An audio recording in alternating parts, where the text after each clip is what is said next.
saw it too. What are the odds? What are the odds?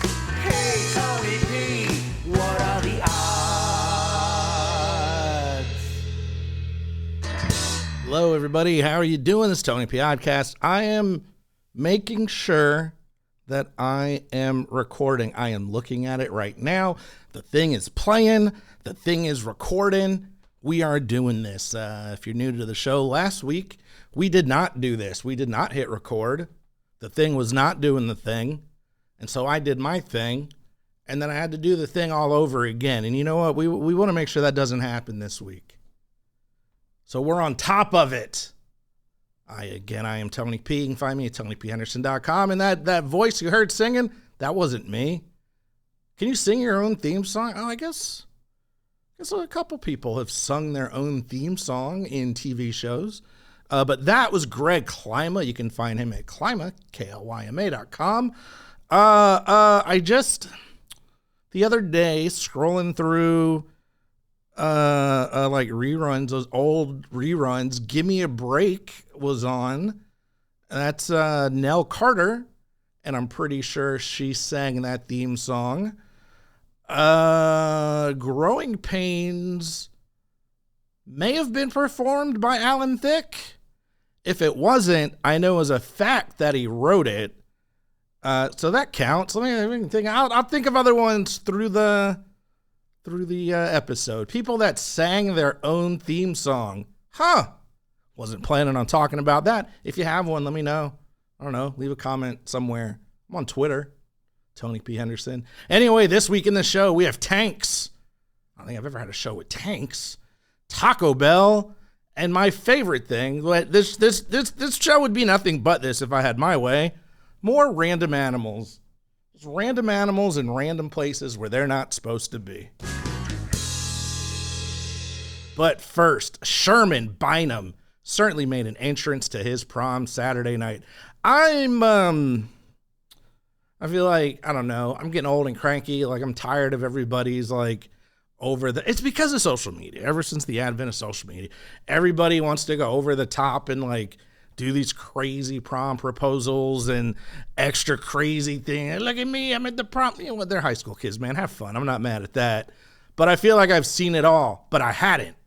Because the junior at Camas High School near Oregon, the Oregon-Washington border to be exact, rode an M3A1 Stuart tank to his prom at the Portland Art Museum. I have never seen that. That is awesome. I'm mad I didn't do it. Like, I'm 20 plus some odd years way outside of going to prom, but I'm like, dang, man, I should have did that. Thinking about my buddy who I didn't even know at the time. We didn't go to the prom together. We were in different grades, but he and I should have got a tank. Maybe it's not too late. Bynum wanted to do this since February, since he found out the school was doing a special parking lot for students to arrive in style. Yeah, that's a great idea. This dude is a legend right here. I'm sure people did the limo. I'm sure people did tricked out cars and whatnot. But Bynum had already been checking out tanks on the internet as a hobby. What? That's a little weird. So he posed the idea to his friend. They started a GoFundMe, raised $1,000, and that was enough to rent a tank. What? I have $1,000. I have that right now. I can just go rent a tank? Make my no-limit soldier dreams come true? I made some phone calls to a group in Minnesota that rents battle tanks out. They were like $20,000. So we called the museum in Oregon. They didn't have anything, but they got us in contact with the guy. I talked to the guy. This is totally a high school kid story. Like, what? Huh? Within 15 minutes, we had a deal worked out. The price tag is $1,000. We started a GoFundMe. And then as soon as we started it, we got about $600. And then later that night, we reached the goal. Awesome. They actually raised $16,000 and some change. But is this legal? Well, yes. You're not going to catch this kid slipping. This dude's a legend. He did his homework. This act is perfectly legal according to all documents provided by the state of Oregon, and the information about the tank. We're safely within road limits to legally carry this out. I am so jealous. Jealous and then angry. I don't know if sometimes you see an idea that's so good, you're just upset you didn't come up with it yourself. That's me right now. I never arrived anywhere in a tank. I mean, I still can, but now I feel like somewhere this kid's going to be like, yeah, our tank, I already did that. Whatever. Psh. Just want to make him say, All right, so I put this story in, and then I read about it, like actually read it, and was like, ew, I probably shouldn't, but it's already in. It's kind of funny, kind of sad. Florida man was arrested. Florida man. That's why I put it in. You got to have another Florida man story. Florida man was arrested for going 100 miles per hour in a 40 mile per hour zone. Police noticed Jevon Jackson speeding while swerving in and out of traffic. Upon confrontation, the officer told Jackson, hey man, you were going 100 miles per hour, to which Jackson interrupted and said, actually, I think it was only 75. I don't think it matters at that point. 20 miles over, at least in Georgia, I think 20-25 is super speeder. Like, I guess it matters when it comes to fines and whatnot, but at that point, it doesn't matter.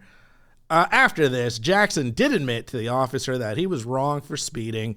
He told the officer that he was speeding because he needed to get his girlfriend to Taco Bell. Now, go ahead and laugh, because my assumption was, well, I mean, she had a craving. Needed to run for the border. I've been there. I feel like we've all been there at some point. Like, damn, I really need some Taco Bell. Put the pedal to the metal, burn more in gas than you're going to spend at Taco Bell. But she actually had a job interview, and they were trying to get there on time. Good luck. I mean, I feel like that's a bad sign. You're already late for your interview. You don't drive yourself. Like, that's going to be tough. But they were trying to get her there for her job. I can kind of sort of sympathize with that until the next paragraph. Not funny. This part isn't funny. It's funny to me that the sympathy went out the window. Jackson also had 3 juveniles in his back seat. One wasn't properly restrained. And to top it off, because they're just putting my man's business all out there, Jackson is a repeat offender when it comes to traffic laws.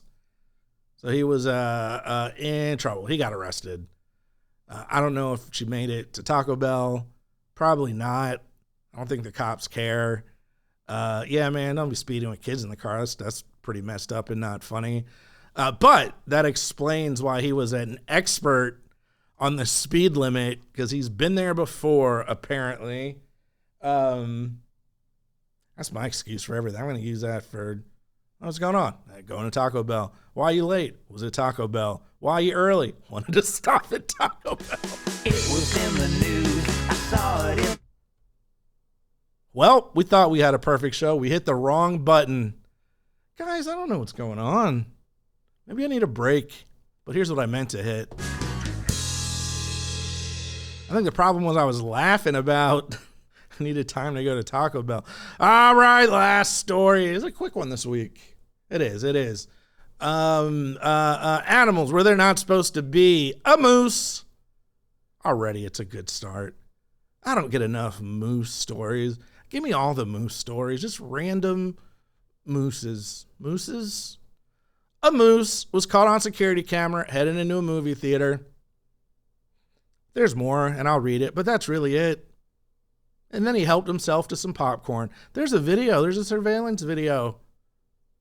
In Kenai, I'm sure that's Alaska, the moose is seen on video released by Kenai Cinemas, walking inside and shocking the employee behind the snack counter. In the video, the moose then eats from a container of popcorn before it leaves the movie theater with its moose nose stuck in a McDonald's Happy Meal box. That sounds like my weekend. I went to the movie, had some popcorn, and got some McDonald's. In fact, the video, they say here, shocking the employee. It was a young girl. She wasn't even shocked. She was just like, oh, look, a moose. Because it's Alaska, and I'm telling you, as far as I'm concerned, I've never been. This has to be like a bi-weekly occurrence there. Because it just walked in, and she was like, oh, cool, and pulled her phone out, started recording it. And the surveillance camera was from the theater, so you just see her recording it. And then... Someone else comes around the corner, like I guess maybe someone yelled or made a noise, and they peeked out. We're like, oh, snap, a moose. And then went back to what they were doing, which goes to tell you this is a regular occurrence. You can't tell me otherwise. So cut now, because that should be the end of the article, but cut now to an expert, Nick Fowler to be exact, a wildlife biologist with the Alaska Department of Fish and Game. The Anchorage Daily News came to him, contacted him in some way and said, we want your comments on the situation, to which he said, human food isn't always good for moose. Okay. He continued to say, I don't know if a Happy Meal is good for a moose or not. However, I can confidently say that it's not in its natural diet. I don't know what they're paying wildlife biologists at the Alaska Department of Fish and Game, but it is too much. At least for this guy, it is too much. I can say confidently, Happy Meals aren't good for anybody, quite frankly, but every now and then, you need a cheeseburger or a couple of nuggets. Moose actually consume large quantities of willow, birch, and aspen twigs for their diet, according to the Alaska Department of Fish and Game. In the summer months, moose feed on vegetation in shallow ponds and fords and the leaves of birch, willow, and aspen, according to the department. Oh my God, there's more? Okay, no, that's it. Thanks, dude. I was like, I don't want to keep reading about what the moose eat in the summer months. In the fall, however, moose can get speeds up to 100 miles per hour on their way to Taco Bell.